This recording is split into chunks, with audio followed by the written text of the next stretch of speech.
What's up, everybody? This is Jose with Oakland Latinos United, aka Oakland Latinos Unidos, on here with a new video, a new spill for you guys to enjoy. Well, the video I'm going to make today asks a question, and I made this video many years ago.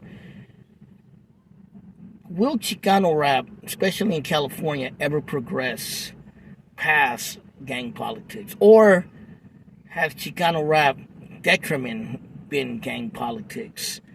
And what I mean by that is, Chicano rappers in California, it's been hard for them to go past their regional zone because of gang politics. And, I grew up in the era when a lot of the North and South division started to happen in rap, you know what I mean? At least in Chicano rap. And, we'll talk about that. But the reason I bring that up is because I look at the situation like Bands from the Rose. He recently made a video where he's dissing Lefty Gunplay. And they're saying that he filmed it in Lefty Gunplay's hometown of, I think it's Baldwin Park. I seen the music video. Not sure if that's where he was actually at. Not sure. They're claiming that's where it was made. And they're clowning, Lefty Gunplay.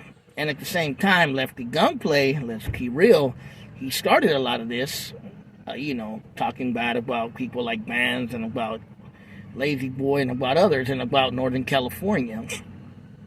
And, you have others like Bozo who's pushing a line too, his hatred of Northern California for whatever reason. And again, if you really know the history of Chicano Rap, when Chicano Rap first started, it wasn't really gang related. Yeah, there was cholos and lowriders and stuff like that early on, but no one was pushing a line.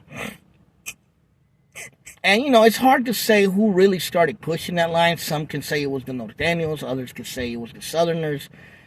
But at least on my side, from what I remember being up here, the first ones that I remember really coming out with albums dissing LA and dissing Southern California were Norteño rappers.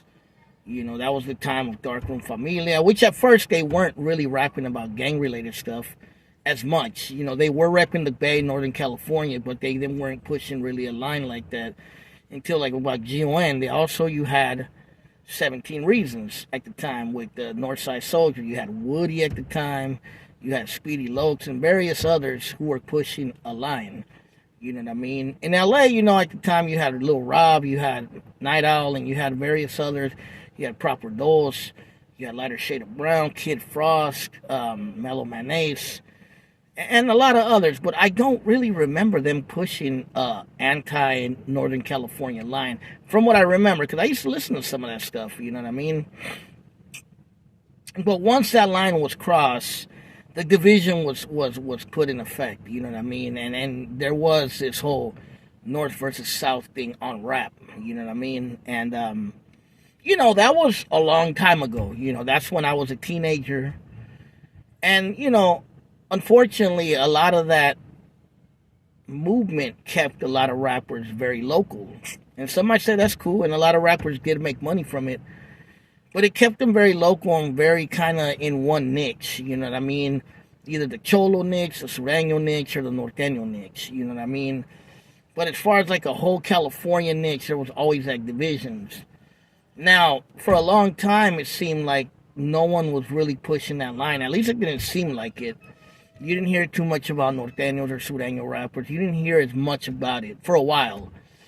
And for a while, people looked like people were trying to bridge gaps, like Gold Toes going out to Southern California, Norteño rappers going on No Jumper. Supposedly they're saying that No Jumper bans because he dissed LA. That I don't know. I really don't care. But anyway, who cares about No Jumper? But anyway, rappers have been going down to Northern California rappers have been going down to Southern California. And, I'm pretty sure some Southern California rappers are coming up here. And I don't see a problem with that. To be really honest with you, I think people should be able to make their money. But, some have been pushing a line. And I wouldn't say this time it was Northern California. I would say it's a lot of fellas from down south who were pushing a line. You have a lot of podcasters, Haters World, American Cholo, even, Bozo, like I said, Lefty Gunplay, Swifty Blue, I think, was also pushing a line. And obviously, once you push a line, there's going to be a reaction. And the Northern California rappers like bands are reacting. And, I don't know if Lazy Boy has reacted or Rico Too Smooth, which I'm going to make a video about Rico Too Smooth soon. That'll be coming up. But, bands for sure push back. And bands have talked about, and other rappers have talked about maybe, doing collabs with Southern California rappers, but like them maybe rapping separate from each other, you know what I mean, and being recorded on the same song, something like a Banging on Wax. And I've always said in the past, like, the black rappers of the past, African American rappers like Snoop Dogg and Compton's Most Wanted, DJ Quick, NWA, and so many others who were affiliated with Crips or Bloods, they were able to work together or at least tolerate each other in the same area without going after each other. There were some beefs, obviously, but it wasn't that bad. You know what I mean? They were able to do it. Why can't Chicanos do it? But with these lines being pushed now, with bands dissing Lefty Gunplay, is that going to be looked at as him dissing LA, or is it just going to be looked at as him dissing Lefty? Is Lefty talking bad about, Northern California or Northern California rappers? Is that going to be looked at as a diss towards all the North? And is that going to create divisions again? And is it going to just be like the past where Chicano rap in California is going to be relegated to just regional gang music? You know what I mean? Not rap music or raza rap music that we could all listen to. You know what I mean? And, I got to give shouts out to, like, Gotos, who's been working with people down there and trying to bridge these gaps. You know what I mean? I know he's working with a rapper from out there. I forget the name of the rapper. But, it got to there got to be a time where this kind of ends, or at least comes down. I mean, if you're going to rep your side, your hood, your turf, I get it.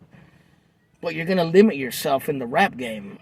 And you're just going to go revert back to the 90s again, where you're just going to be relegated to a rapper from your area. It's not going to be a rapper for the world to see.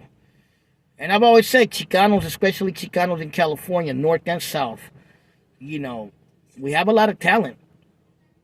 And we have, how can I say, we're like a sleeping giant in a way.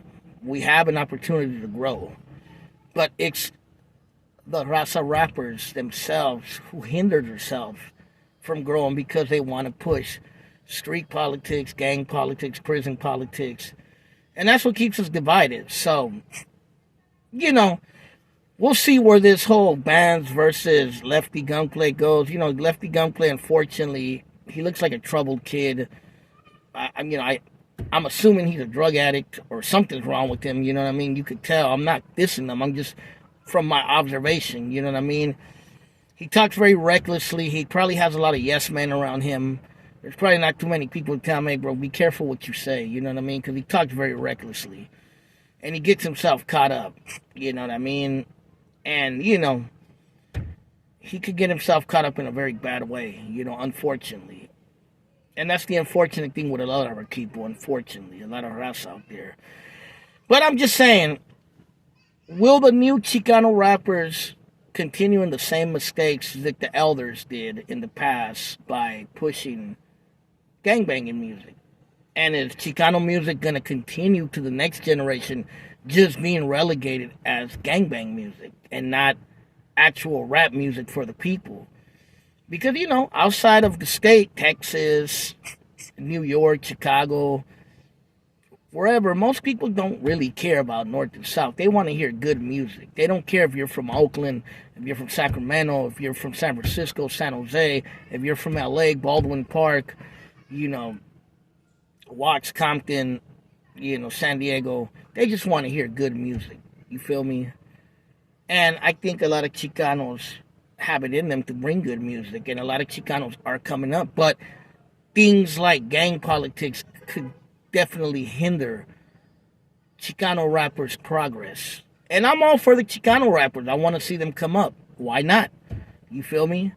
I think a lot of people don't give them a fair chance, but they also shoot themselves in the foot when they create divisions and continue a cycle of toxic, divisions. And that's all I really have to say. Leave it in the comments. Tell me what you think. Am I right? Am I wrong? Do you think it should go beyond just gang politics and be rap? Should people work together regardless of their gang politics, you know what I mean, or affiliations? Or at least, do some kind of banging on wax type of thing where they rap in the same song, but they're not kicking it with each other. Let me know. All right, y'all. Late.